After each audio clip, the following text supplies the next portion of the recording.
Well, I've been quiet for 6 months. No one's returned anything back to me. No one said a word to me. I'm confused by it. Thomas Markle just dropped a bombshell, leaking what he claims are Meghan Markle's private medical records, allegedly proving she can't conceive. Described as a devastating betrayal, this revelation could change everything we thought we knew about the Duchess of Sussex. But the biggest question is, why now? Most importantly, is this a desperate cry for attention from an estranged father or part of a calculated plot to destroy Meghan's reputation? Was there a cover-up? Did Meghan or even the palace fabricate a story to protect her image? The truth appears far more tangled than anyone imagined.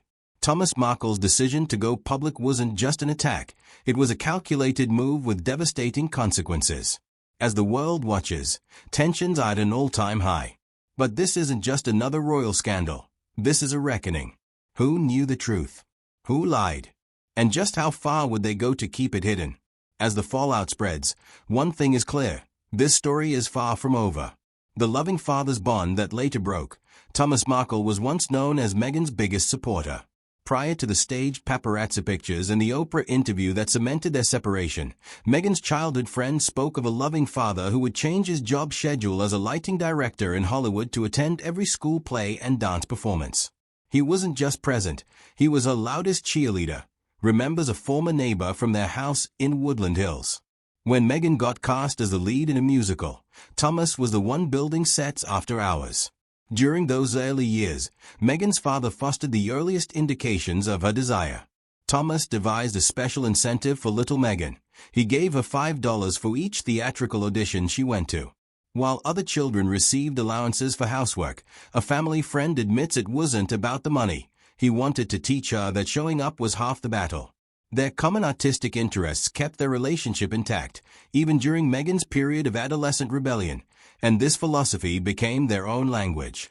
Thomas became Meghan's unofficial manager as her acting career took off, thanks to modest parts on CSI, Miami, and General Hospital. According to a former co-worker from the Suit set, he'd examine her scenes frame by frame, not as a stage dad, but as someone who genuinely understood lighting and camera angles from his decades in the business. Their weekly practice of having breakfast at their favorite cafe following Sunday church services turned into a hallowed time for them to talk about their life aspirations and career strategy. When Meghan moved to Toronto and got her breakthrough role on Suits, it was the first obvious crack. Weekly check-ins eventually replaced the enthusiastic daily phone conversations. According to a Markle family source, Thomas recognized she was busy, but he began noticing she'd adopted this new vocabulary: my team, my people. He wasn't part of that inner circle anymore. When Meghan started dating Prince Harry in 2016, the physical gap turned into an emotional one. The father who had supported her through all of her professional turning points now found himself on the outside looking in. According to palace sources, royal advisors started to worry about Thomas right away. They conducted extensive background investigations and were dissatisfied with the results. A former Kensington Palace employee revealed his bankruptcy, his connections to tabloid photographers. He was seen as a walking PR risk. Meghan's anchor, the proud father, was now being viewed as a possible embarrassment. The palace's icy response to Thomas's heart attack, which occurred just days before the royal wedding and reportedly discouraged Meghan from seeing him, was the first real betrayal in their relationship. Since then, Thomas's increasingly inconsistent media appearances, from leaking private letters to criticizing the royal family, have only served to further solidify the distance. Family therapists say that the textbook appearance of this collapse is what makes it so devastating. You see this dynamic often with children who outpace their parents' social mobility, says family alienation expert Dr. Amanda Reynolds.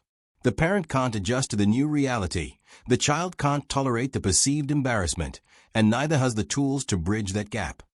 Thomas has now crossed a threshold that family specialists say might be irreparable with his decision to reveal what he believes is Meghan's most sensitive medical information. This isn't just about sharing secrets, cautions Mark Borkowski, a celebrity publicist. It's the nuclear option, the equivalent of burning every remaining bridge with napalm. The devoted father who used to construct sets for his daughter's high school plays has now become the mastermind behind her biggest humiliation, demonstrating that no relationship, no matter how close, is impervious to the damaging effects of notoriety, pride, and unresolved hurt. The sadness lies not only in the fact that their relationship ended, but also in how easily it might have been avoided, with greater communication, stronger boundaries, and, perhaps most importantly, protection from the poisonous forces that transformed a private family issue into a worldwide spectacle. At its heart, this is the story of a dad who never learned how to share his little girl with the world, and a daughter who couldn't forgive him for it, says a lifelong friend of both. The royal wedding scandal: how stage photos destroyed a father-daughter bond. At first glance, the pictures were harmless. Thomas Markle, the prospective bride's father, carefully measuring his suit, looking through a book on British landmarks, and even getting measured for his wedding attire. However, these meticulously staged scenes that were shown on tabloid pages all over the world in May 2018 weren't real-life photos. They were staged. And when they were made public, it would trigger the first major fracture in the Markle family, which would ultimately result in unspeakable treachery. Thomas had been collaborating behind the scenes with celebrity photographer Jeff Renea, who specializes in planning reality star picture ops in the guise of paparazzi. An international controversy swiftly developed from what started as an effort to repair his reputation following unfavorable news coverage. Thomas genuinely believed he was helping, a person close to the photographer said. After being portrayed as a recluse and a deadbeat dad, he wanted to show he was taking the wedding seriously. According to reports, Thomas received no payment from the photo agency that circulated the pictures, a crucial fact that would later feed conspiracy suspicions regarding his intentions. The palace's response was swift and ruthless. When the news emerged, senior aides allegedly stopped Meghan as she was getting ready for a wedding function. Her face went completely white, is how one former employee describes it. She kept saying no, no, no under her breath like she couldn't process it. Thomas would no longer be attending the wedding, Kensington Palace confirmed in a brief statement within hours, stating that he needed time to recuperate after heart surgery. The carefully crafted letter was unable to conceal the seismic rift. The father of the bride had been essentially excluded from the most watched wedding in history. The reaction from Prince Harry was quite intense. According to a royal insider, Harry saw this as the ultimate betrayal of Meghan's trust. He'd spent years protecting his own family from media intrusion, and here was Meghan's father essentially selling access. In an emergency meeting with communications workers, the prince allegedly demanded that they freeze. Thomas was out completely from wedding communications. This signaled the start of what palace employees would later refer to as the quarantine, a total isolation of Thomas from the royal community. The fallout was a perplexing mixture of sorrow and animosity for Thomas. According to a family acquaintance who chatted with him a few days after the controversy surfaced, he really didn't understand why this was such a big deal. Staged images are a typical occurrence in Hollywood. I didn't take money. I just wanted to look good for my daughter, he insisted. His bewilderment, however, eventually gave way to rage as the worldwide media craze became stronger, especially after he discovered Meghan had requested her mother, Doru, to accompany her down the aisle. Thomas developed the most harmful habit of his life, documenting everything. In this furnace of shame and seclusion, Thomas resided in Rosarito, Mexico, and his former neighbors remember watching him painstakingly sort through binders of emails, print out text message threads, and even record phone conversations. According to a local shopkeeper who grew close to Thomas, he'd say, "They're trying to make me look crazy, but I've got proof."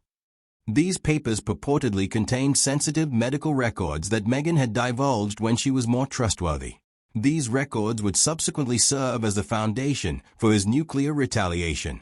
The actual wedding turned into a bizarre absence show. Few people understood that the empty place next to Meghan, as millions watched her walk alone down the aisle of St. George's Chapel, marked more than simply a father who had gone missing. Rather, it was the first irrevocable breach in what had once been an unbreakable link. The strange symbolism of Dory sitting by herself on the Markle family side stood out to royal analysts. While Thomas watched the event on TV from his house with photographers encamped outside, Thomas's exile became definitive. In the months that followed, Meghan never received any of Thomas's communications because palace personnel put in place what one advisor referred to as the firewall. According to a former correspondence secretary, "We had strict orders. Anything with his return address went straight to legal, unopened." This total isolation simply served to heighten Thomas's hatred and paranoia, paving the way for even more extreme measures down the road. The irrevocable ramifications of the faked photo controversy, rather than its tabloid sensationalism, are what really make it tragic. The palace saw what Thomas perceived as a small slip-up to be an irreparable betrayal of confidence. With Thomas discreetly gathering his evidence and Meghan discovering the bitter truth that even a father's love may turn into a liability in her new royal existence, the first seeds of future betrayals were planted in that abyss of miscommunication. Rather than bringing families together, the wedding caused a breach that would eventually result in discoveries that were far more harmful than any contrived photo. The Oprah interview lit the fuse. Thomas Markle's descent into revenge began. Thomas Markle's hands reportedly started to shake as Meghan's visage sprang onto his TV screen during the now famous Oprah appearance, not with regret, not with sorrow, but with blazing anger. A neighbor of Thomas's says that's when he snapped. Shortly after the broadcast in March 2021, he yelled liar at the television. "After everything that I have done for you," he screamed. Thomas perceived what the public viewed as a courageous disclosure of royal racism and mental health issues as something far more intimate, a character attack that erased his decades of support and made him a mere footnote in his daughter's victim story. The world watched in awe for 85 minutes as Meghan revealed bombshell claims of racism, palace intrigues, and suicidal thoughts. Thomas focused, however, on the 37-second pause in which Meghan mentioned that her parents, plural, had continued to perpetuate falsehoods about her. Not specifically named, but clearly implied. Family alienation psychotherapist Dr. Linda Papadopoulos says that intentional ambiguity was the knife twist. By not specifying which parent, she allowed audiences to assume the worst about both, a classic silencing technique used when someone wants to punish without giving the accused a platform to respond. Thomas's efforts to get in touch with his daughter grew more urgent in the days after the interview. According to a person close to the Markle family, he wrote 3 different letters via back routes, all of which were returned unopened. The switchboard stopped his calls to Arch Yule Productions. Security apparently even intercepted Arch's birthday presents. The final humiliation came when a courier-delivered letter was returned with refused stamped in red across the envelope. According to an insider, Thomas recognized then that this was more than mere alienation, it was erasure. The psychological effects were disastrous. In real time, former pals portray a man unraveling, pacing his beachside house in Rosarito at all hours, creating strange dossiers of old emails and pictures, and even supposedly conversing with Meghan's childhood stuffed animals, which he had preserved for years. He'd hold up her old teddy bear and say, "She wouldn't do this to you, would she?" relates a worried neighbor who called him now and again. In the moment, they appeared as something even more dangerous, a craving for revenge. Later, medical specialists would identify them as characteristic signs of difficult mourning. Thomas is said to have taken his first concrete steps toward retaliation around this time. According to a Hollywood photographer who says he was contacted, Thomas started covertly selling tabloids never-before-seen pictures of Meghan as a youngster. As the photographer admits, not the cute ones, the awkward teen years, bad haircuts, acne. He kept saying, "If she wants to pretend I don't exist, I'll remind everyone where she came from." Although the majority of outlets declined, the endeavor exposed a troubling change. Thomas was now weaponizing nostalgia rather than merely gathering evidence. The inevitable nature of this chapter is what makes it so heartbreaking. Meghan's quiet sparked Thomas's outbursts, which validated her ongoing silence. Every action had an equal and opposite effect. According to Dr. Papadopoulos, this is how family estrangements metastasize into full-blown wars. Each side becomes the villain the other already believes them to be. The decision had already been taken when Thomas allegedly contacted a disgruntled former palace employee who had access to private medical records. According to several sources, the devoted father who had formerly taken pride in seeing his daughter act in school plays was now openly planning to ruin her meticulously constructed story, one private document at a time. The Oprah interview ultimately served as the impetus for Thomas's transition from a wounded father to a vindictive whistleblower, rather than merely widening their divide. Furthermore, as the world soon discovered, When a man with nothing to lose discovers information that has the potential to destroy the meticulously crafted image of a world icon, it is impossible to predict how far he will go to gain attention, or how irreversibly the harm will scar them both. The gathering storm, innocently enough, started with a paper trail, voicemails meticulously preserved, old emails printed and marked, and text messages stored in dated folders. However, the stakes increased along with Thomas Markle's passion. According to those close to the irate father, he spent months going through decades worth of letters in an attempt to find any evidence that would support his concerns regarding Meghan's health, including prescription records, medical invoices, and even innocuous references to doctor appointments. Then the discovery came to light. Thomas supposedly received pieces of private medical information from a shadowy character, whom his close circle only identified as someone who moved in royal-adjacent circles. Although their intentions are yet unknown, monetary gain, personal grudges, or misplaced loyalty, their help was crucial. A hazy prescription slip, an unclear clinic invoice, and appointment reminders from Meghan's time in Toronto were the first fragments of the paperwork. However, they served as confirmation for Thomas in Rosarito, where Thomas established what his pals called his war room. A neighbor says he became fascinated. Timelines were posted on the walls, medical terms were scrawled on whiteboards, and an expanding pile of documents bearing the title "The Truth" occupied the main area. Legal experts caution that Thomas' painstaking compilation probably went beyond moral, if not legal, bounds. But by this time, the man who had taught Meghan how to ride a bike had lost all concern about the repercussions. Thomas started experimenting as summer gave way to October. There were cryptic tweets that alluded to an earth-shattering reveal. There were anonymous tips regarding royal fertility secrets sent to tabloid reporters. Sensing danger, the palace reportedly stepped up security surrounding Meghan's medical staff. However, the dam was already breaking, and Thomas was prepared to let the deluge out. With the help of papers and decades of bitterness, the countdown to chaos, a ticking time bomb, began. At midnight, the mysterious tweet started. Thomas Markle commented, "The truth always comes out," sparking a social media frenzy. He had conducted 3 explosive interviews by daylight, each one more sinister than the one before it. While tabloid reporters received anonymous reports concerning royal medical secrets, he informed a horrified podcast host, "I have documents that will change everything." Meghan's closest group went under lockdown within Montecito. Encrypted signals were flying between California and London, and crisis PR teams were frantically working. "They are terrified," a source at Archewell said. "They know Thomas has something, but how much?" Aides at Buckingham Palace triggered their seldom-used scorched earth protocol, making counterstatements for any circumstance that may arise. Even the most experienced royal strategists, however, muttered the same unsettling query behind closed doors. When a man has nothing left to lose, how can you stop him? Unaware that the bomb had already begun, the Globe held its breath. The leak, a royal house of cards, collapsed when Thomas Markle delivered on his threats and made public what he said were his daughter Meghan's private medical records. In the wee hours of the morning, the internet went wild. Can't conceive. The 87-page document release, which seemed to disclose intensely personal reproductive issues that ran counter to the Sussexes' meticulously maintained public persona, shocked royal circles and beyond. The #MedicalLeak quickly took over social media as reporters and royal observers rushed to confirm the shocking allegations. Medical paperwork, purportedly from a Toronto reproductive clinic dated months before Meghan and Prince Harry first met, was at the center of the debate.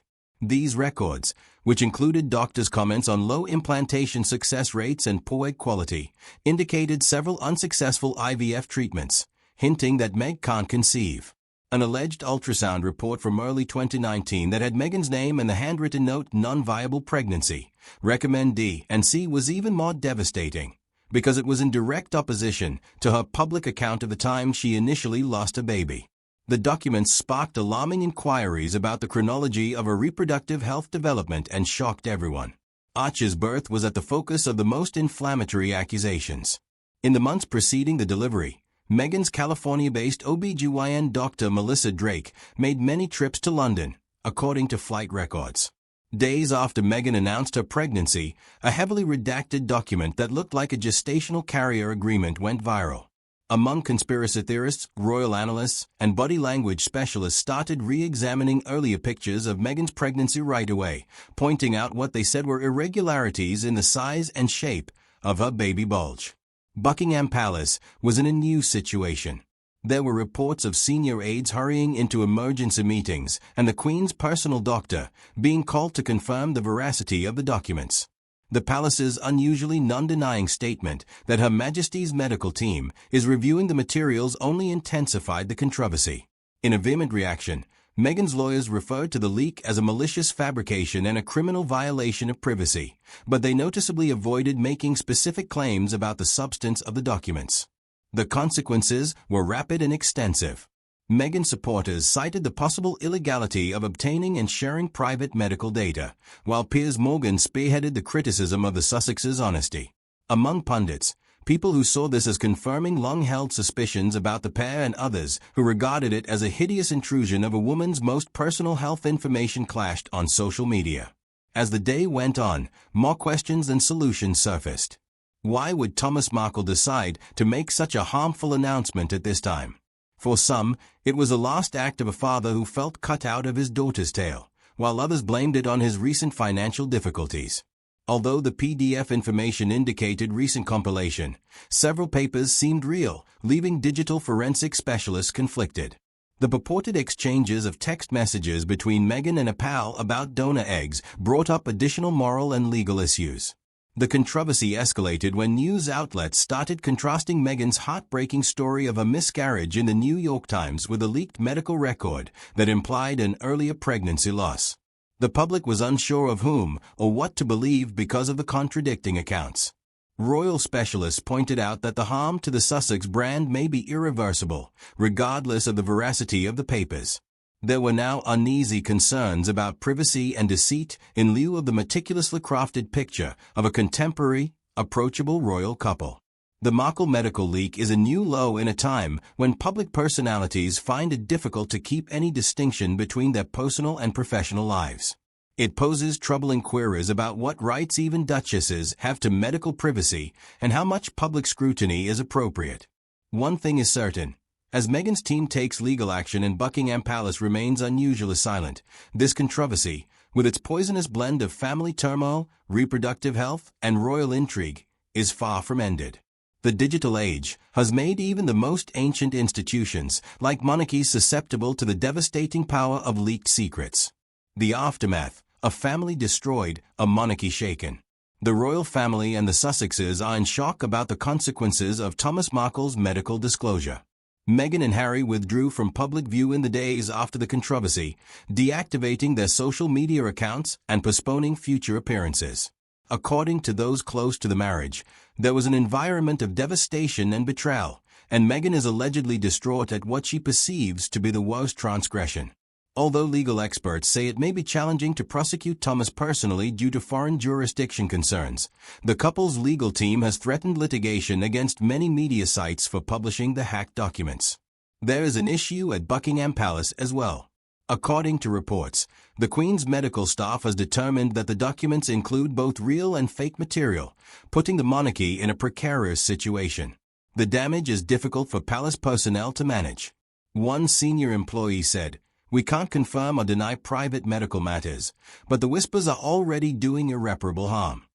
The controversy, according to royal analysts, has deepened the divide between the Sussexes and the other members of the royal family, with Prince Charles reportedly incensed at the continued negative publicity. The public's perception has drastically changed. Some people support Meghan's right to medical privacy, while others raise concerns about the contradictions in her public persona. Beyond royal rumors, the controversy has spread to more general debates over the ethics of reproductive procedures, women's privacy, and their health. Thomas Markle, meanwhile, has vanished from the public eye, but unverified rumors indicate he could be negotiating a candid interview. However, the already damaged father-daughter relationship will suffer long-term harm. Family therapists say this break may be irreparable, with one expert referring to it as a textbook case of how not to handle family estrangement. As the dust settles, the controversy brings up awkward issues of privacy in the internet age, family, and celebrity. The prestige of the monarchy has suffered yet another setback. The Sussexes' meticulously constructed image is in ruins, and a father has used his daughter's most personal hardships as a weapon. There are no winners in the end, only betrayed trust and the sobering knowledge that not even royalty can protect their secrets in the modern world. The Markle scandal functions as a warning about what occurs when private issues and public personalities clash, leaving nothing but devastation in their wake. What do you think? Should family members be held legally accountable for leaking private medical information, even in cases of public figures like Meghan Markle? Let us know your thoughts in the comments below. Thank you for watching this video. See you in the next one.